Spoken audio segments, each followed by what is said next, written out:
Le silence était une chose vivante. John connaissait sa forme. Il connaissait son poids. Il vivait dans l'ossature de la cabane en rondin qu'il avait construite de ses propres mains. Il s'installait dans les vastes pins couverts de neige qui montaient la garde autour de ses terres. Mais surtout, il vivait dans l'espace vide à l'intérieur de sa poitrine. Un espace autrefois rempli par sa femme, Eliana. Cela faisait 3 ans. 3 ans que son rire avait disparu de ses pièces. 3 ans que l'odeur de son pain fraîchement cuit s'était dissipée dans l'air. Le silence était désormais son unique compagnon.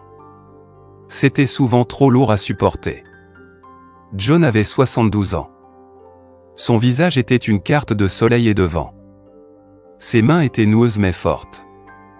C'étaient les mains d'un charpentier, d'un homme qui avait passé sa vie à construire des choses. Lui et Eliana avaient bâti cette maison ensemble. C'était leur rêve commun, à la lisière de la nature sauvage. Maintenant, elle ressemblait à un monument à une vie révolue. Une forteresse de la solitude. La radio avait annoncé de la neige.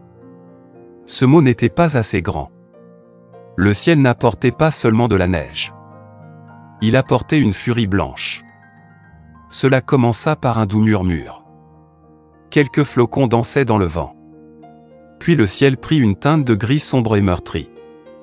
Le vent se mit à hurler. La neige tomba en rideaux aveuglants. Elle se déplaçait latéralement, effaçant le monde extérieur à ses fenêtres. Le monde devint une tempête de blanc tourbillonnant. John alimenta le feu dans l'âtre de pierre. Le crépitement des bûches était une petite défiance face à la tempête. Il réchauffa une conserve de soupe pour le dîner. Il la mangea avec des toasts beurrés à la grande table en chêne. Il regarda le blizzard faire rage. Il respectait l'hiver. Il le craignait aussi. Il avait une puissance brute et indifférente.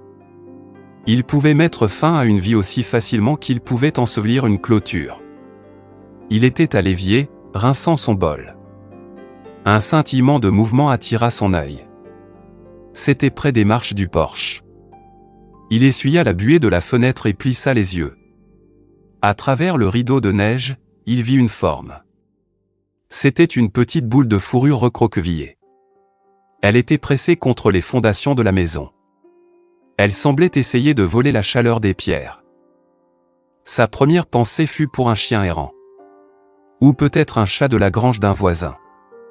Mais le vent écarta la neige un instant. La forme devint claire. Elle avait des oreilles touffues. Elle avait une queue courte et tronquée. Elle avait une collerette de fourrure distincte autour du visage. C'était un lynx roux. Un très jeune. Il avait l'air maigre et désespéré. Toute une vie passée avec la nature lui envoya un avertissement. Les animaux sauvages étaient sauvages. Ils étaient dangereux. Ils portaient des maladies. En approcher un, c'était s'attirer des ennuis. Il devrait se détourner. Il devrait laisser la nature suivre son cours. La nature avait sa propre logique cruelle. Il recula de la fenêtre. Son cœur battait à un rythme lourd et troublé. Il s'assit dans son fauteuil. Il prit son livre. Mais il ne pouvait pas lire. Il entendit la voix d'Eliana dans la pièce silencieuse. « Toute chose mérite une chance, John, dirait-elle. » Ses yeux seraient doux de cette compassion qu'il avait tant aimée. Même les choses qui nous effraient. Il regarda de nouveau la fenêtre. La petite créature grelottait maintenant. Les tremblements étaient violents. Il pouvait les voir même de l'intérieur de la cabane chaude. Elle allait mourir. Cette pensée était une pierre froide et dure dans son estomac. Il ne pouvait pas rester assis près de son feu, au chaud et en sécurité, et laisser cela arriver. Il soupira. Le son portait le poids du long hiver. Il se leva péniblement. Il alla au réfrigérateur. Il sortit les restes de poulet rôti de la veille. Il détacha la viande des os. Il la mit dans un lourd bol en céramique. Il ajouta un filet d'eau. Il enfila ses bottes les plus épaisses. Il mit son lourd manteau d'hiver et ses gants. Il ouvrit la porte d'entrée. Il fut frappé par un mur de vent et de glace. La neige lui piquait le visage comme de minuscules aiguilles. Il se pencha dans la bourrasque et sortit sur le porche. Le lynx roux fut surpris par la lumière et le bruit. Il recula de quelques pas. Son corps se tendit. C'était une spirale de peur contractée. Ses lèvres se retroussèrent sur ses dents. C'était un grognement silencieux et terrifié. Ses yeux étaient immenses et brillants dans la lumière du porche. C'étaient des abîmes de peur sauvage. « Doucement, » dit John. Sa voix était basse et calme. Le vent faillit emporter ses mots. « Je ne vais pas te faire de mal. » Il se déplaça lentement. Il ne voulait pas l'effrayer davantage. Il posa le bol sur le bord du porche. C'était à une distance sûre de la porte. Il recula tout aussi lentement. Il rentra à l'intérieur. Il ferma la porte, ne laissant qu'une petite fente pour regarder. Pendant un long moment, le petit lynx roux ne bougea pas. C'était une statue de peur gelée. Ses yeux étaient fixés sur la porte. Mais l'odeur du poulet était une promesse puissante. C'était un parfum riche et chaud dans l'air froid et pur. Son nez frémit. Sa tête s'abaissa. Il avança centimètre par centimètre. Finalement, la faim l'emporta. Il s'élança. Il attrapa un morceau de viande. Il se retira dans l'ombre pour manger. Puis il revint furtivement pour en prendre plus. Bientôt, le bol fut vide. Il était léché. Le lynx roux se recroquevilla à nouveau contre la maison, dans sa posture désespérée. Il avait utilisé sa dernière parcelle d'énergie. John ferma complètement la porte. Son cœur lui faisait mal. Il n'avait pas résolu le problème. Il ne l'avait que retardé. Le lendemain matin, la tempête était partie. Le monde était nouveau. Il était couvert d'une épaisse et parfaite couverture blanche. Le ciel était d'un bleu éclatant et sans nuages. Le soleil sur la neige était presque trop vif pour être regardé. La première pensée de John fut pour le lynx roux. Il alla à la fenêtre de la cuisine. La petite tache fondue près des fondations était vide. Une partie de lui était soulagée. Une plus grande partie ressentit une petite pointe de déception. Il balaya la cour du regard. Et puis il le vit. Il était perché au sommet de la pile de bois, à la lisière des arbres. Le lynx roux observait la maison. Il était toujours là. Ce fut le début de leur étrange pacte silencieux. Chaque matin, John déposait un bol de nourriture et de l'eau fraîche. Chaque jour, le lynx roux apparaissait des bois pour manger. John commença à l'appeler Shadow. Le nom semblait juste pour un animal né d'un blizzard, une créature qui vivait à la limite de la vue. Les semaines se transformèrent en un mois. La neige resta profonde. John commença à apprendre les habitudes de Shadow. Le lynx roux rôdait le long de la lisière des arbres pendant la journée. C'était un fantôme dans la lumière hivernale. Mais il revenait toujours dans la sécurité de la clairière de la cabane. Il ne s'approchait jamais trop. Il gardait toujours une distance prudente. John commença à lui parler. Il se tenait à la fenêtre avec son café du matin. Sa voix était un grondement sourd contre la vitre. « Il fait froid dehors aujourd'hui, Shadow, disait-il. J'ai vu un gros écureuil près du vieux chêne. Tu devrais aller voir ça. » Il savait qu'il parlait à un animal sauvage. Il savait de quoi cela devait avoir l'air. Mais le silence dans la maison n'était pas si lourd avec Shadow à proximité. La vue de la créature, vivante et de plus en plus forte, donnait un nouveau centre à ses journées. C'était une étincelle de vie sauvage contre le blanc infini. Le vrai changement arriva après un mois. John décida de s'asseoir sur le porche pendant que Shadow mangeait. Il apporta un petit tabouret, un livre et un thermos de café chaud.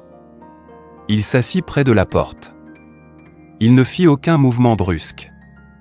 Shadow apparut à la lisière des bois. Il vit John et s'arrêta.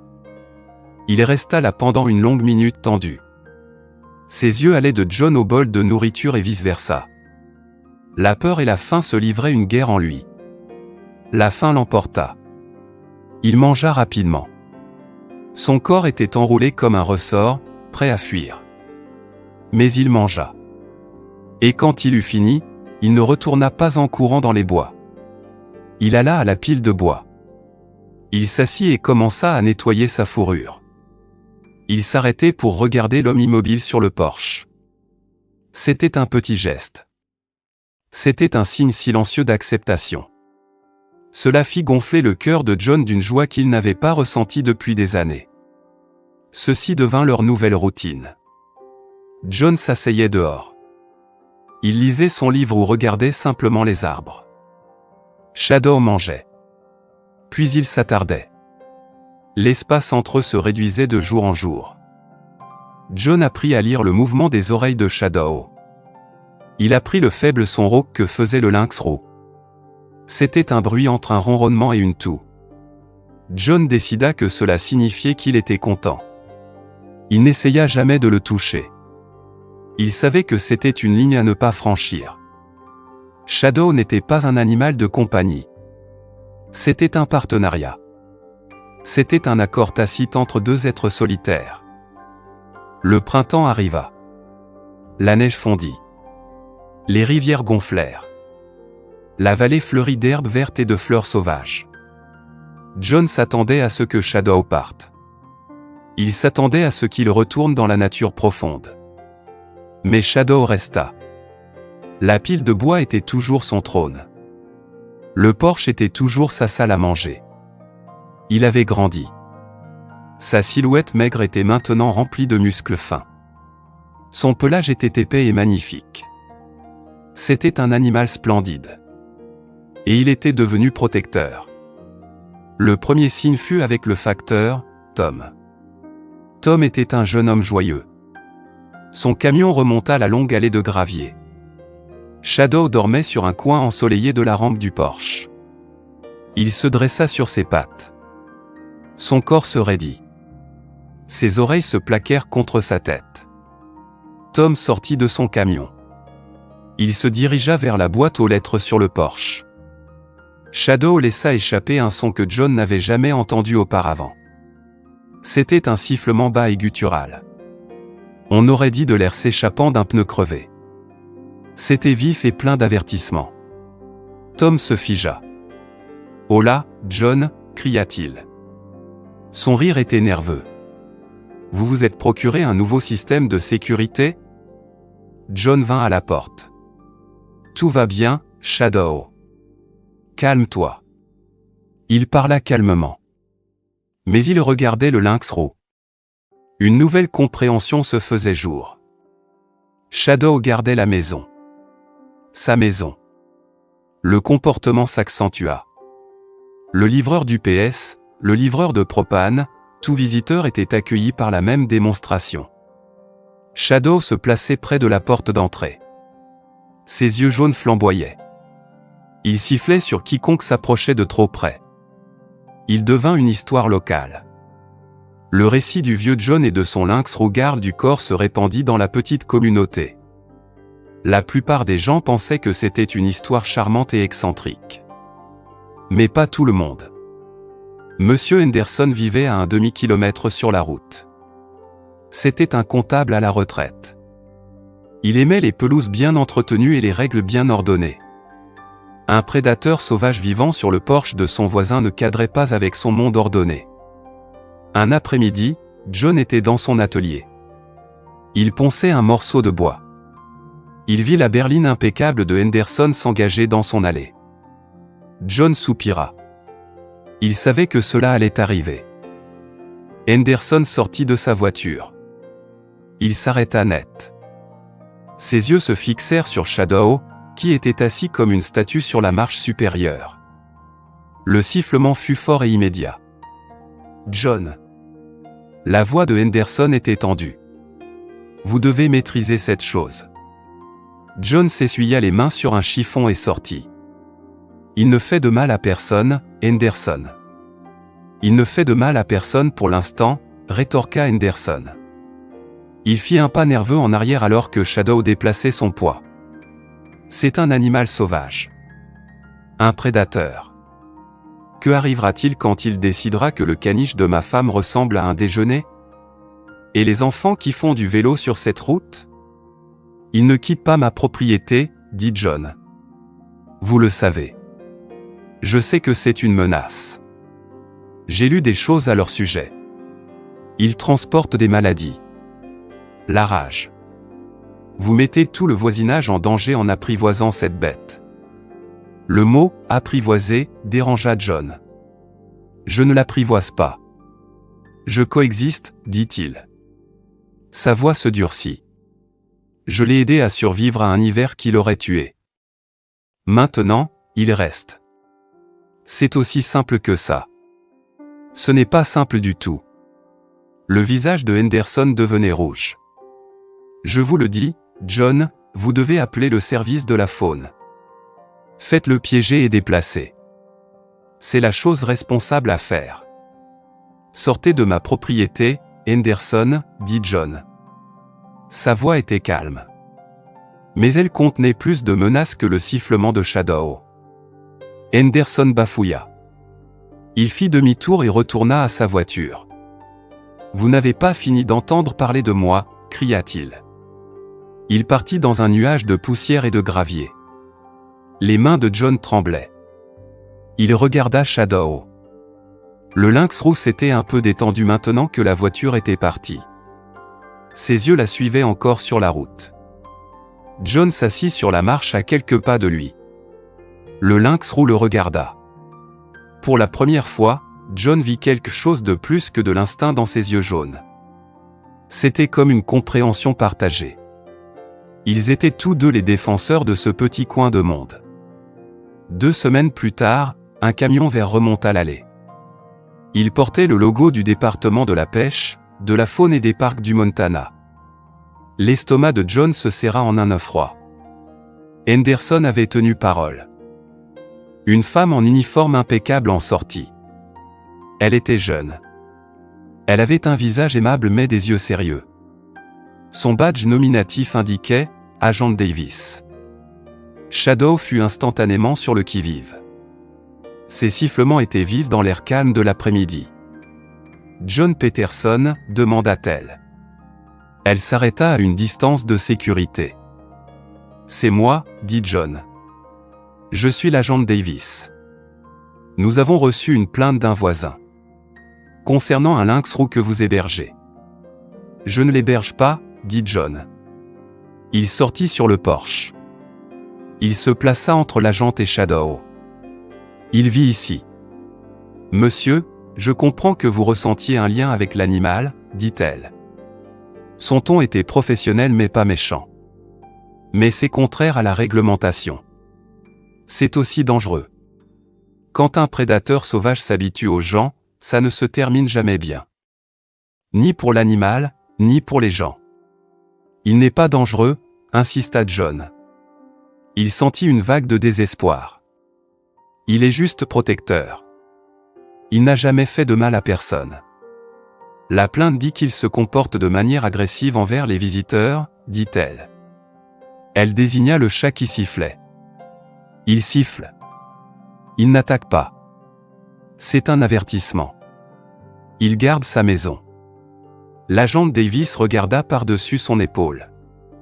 Elle vit la porte ouverte. Sur une petite table à l'intérieur se trouvaient le portefeuille et les clés de voiture de John. Les petites choses du quotidien que Shadow semblait protéger. « Monsieur, j'ai déjà vu ça, » dit-elle. Ça commence par la nourriture. Puis l'animal perd sa peur naturelle. Ça peut sembler bien maintenant. Mais s'il se sent acculé, il peut devenir agressif. Pour son propre bien, et pour la sécurité de la communauté, nous devons le piéger. Nous devons le déplacer vers une zone sauvage appropriée. Le mot « déplacer » sonnait comme une condamnation à mort. Un lynx roux habitué à être nourri. Lâché dans un nouveau territoire étrange.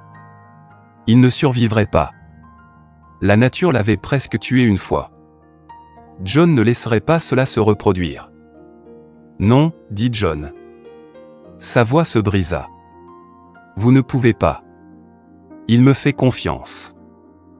Le visage de l'agente s'adoucit de pitié. Je suis désolé, monsieur. Je sais que c'est difficile. Mais c'est la loi. Je vais laisser un piège de capture. Je vous donne quelques jours. Voyez si vous pouvez l'y attirer. Ce sera moins stressant pour lui de cette façon. Sinon, je devrais revenir et le tranquilliser. Elle alla à son camion. Elle sortit une grande cage en métal. Elle ressemblait à une boîte funeste. Elle la posa près de la pile de bois. Pour John, c'était la chose la plus laide qu'il ait jamais vue dans sa cour. Elle lui donna des instructions. Puis elle partit. Elle promit de revenir dans 3 jours. Les 3 jours suivants furent une torture. John ressentit un lourd sentiment de désespoir. Il regarda le piège hideux. Il regarda Shadow. Le lynx roux semblait savoir que quelque chose n'allait pas. Il était agité. Il arpentait le bord du porche. Son calme habituel avait disparu. John ne pouvait pas le faire. Il ne pouvait pas attirer Shadow dans la cage. Ce serait la pire des trahisons. Il ne dormit pas. Il s'asseyait près de la fenêtre la nuit. Il regardait le piège en métal luire au clair de lune. Son esprit s'emballait. Il pensa à Eliana. Elle aurait su quoi faire. Elle se serait battue pour Shadow. Il n'était qu'un charpentier. Il ne savait que construire des choses. Il ne savait pas comment empêcher qu'on les démolisse. Le 3e jour, son téléphone sonna. C'était le docteur Evans. Elle était la fille de son plus vieil ami, et une vétérinaire dans une ville voisine.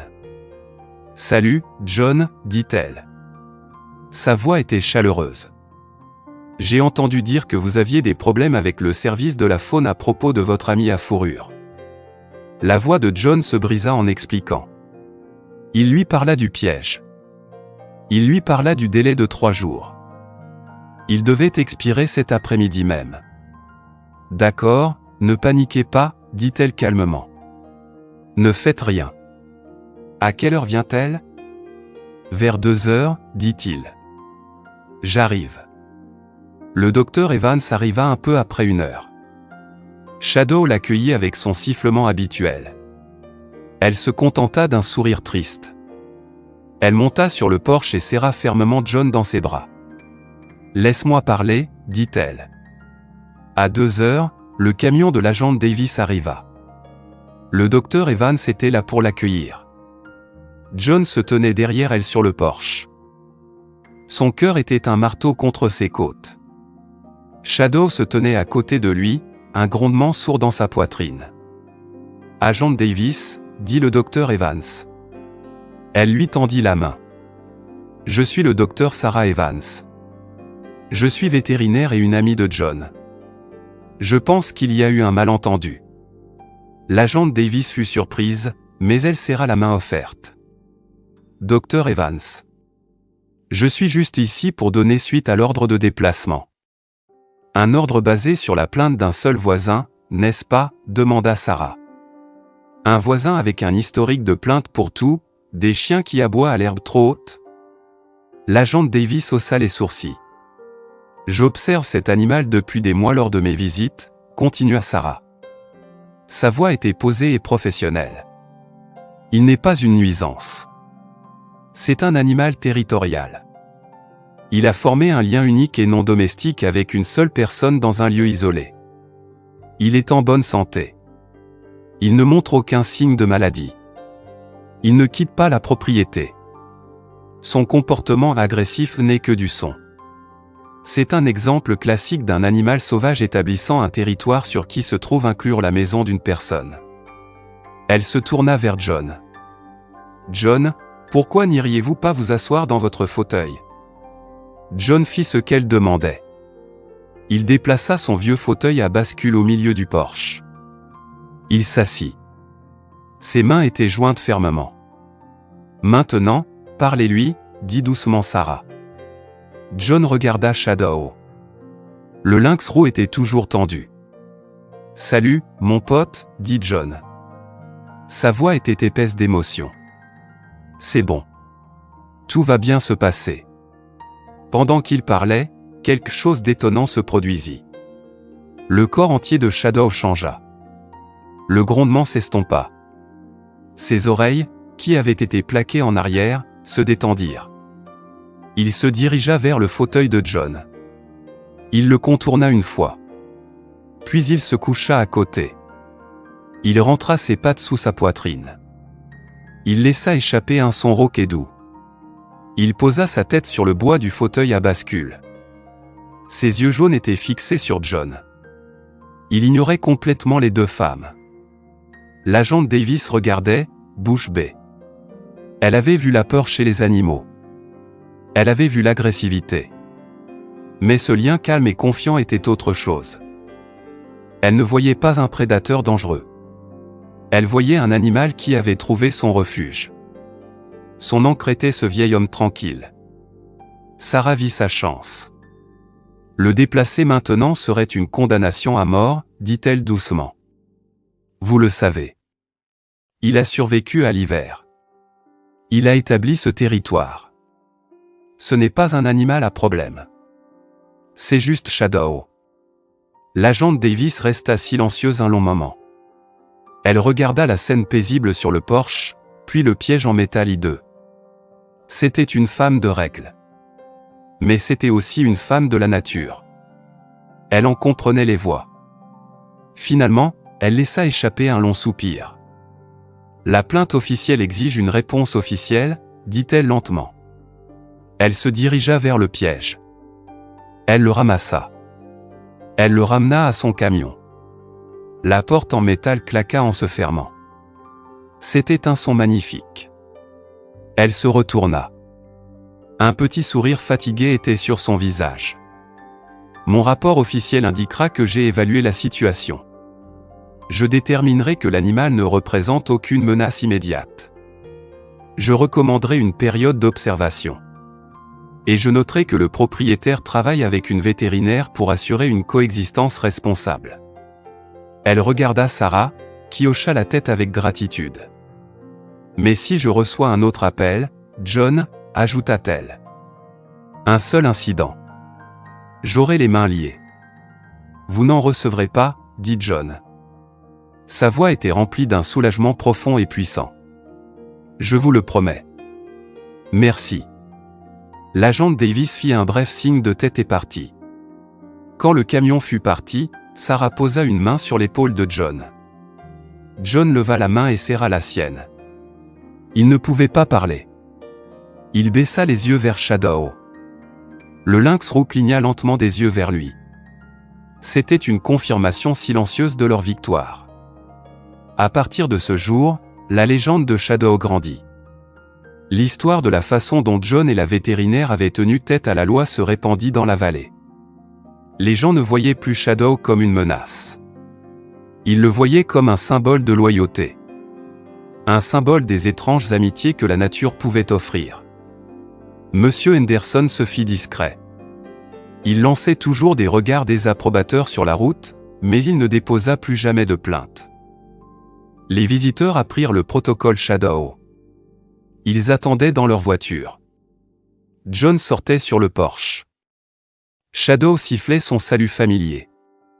John posait une main douce sur le dos du lynx roux. C'était un privilège que Shadow lui accordait désormais. « C'est bon, mon pote, murmurait-il. Ce sont des amis. » Le sifflement cessait. Les invités pouvaient passer. La maison n'était plus silencieuse. Elle était remplie du bruit doux des pattes sur le bois du porche. Elle était remplie du sifflement d'avertissement occasionnel. Elle était remplie des sons rauques et heureux d'une créature sauvage qui avait trouvé un foyer. John n'était plus seulement un veuf dans une forteresse solitaire. Il était un gardien. Il était un partenaire. Il était l'humain de Shadow. Un soir d'été chaud, John était assis sur son porche. Il regardait le soleil se coucher derrière les montagnes. Il peignait le ciel de traînées d'orange et de rose. Shadow était couché à ses pieds. Une brise fraîche bruissait dans les feuilles. On aurait dit un doux applaudissement. Il pensa à Eliana. Pour la première fois depuis longtemps, le souvenir n'était pas une douleur vive. C'était un sourire doux et chaleureux. Elle aurait adoré ça. Elle aurait adoré Shadow. Il se pencha. Sa vieille main calleuse caressa la fourrure épaisse et douce sur la tête du lynx roux. Shadow se pencha dans la caresse. Un ronronnement profond et vibrant commença dans sa poitrine. Dans la compagnie silencieuse d'un animal sauvage, dans la loyauté féroce d'une créature qu'il avait sauvée, John avait été sauvé en retour. L'hiver était passé. Et à sa place, une amitié étrange et magnifique avait grandi. C'était assez pour réchauffer le reste de ses jours.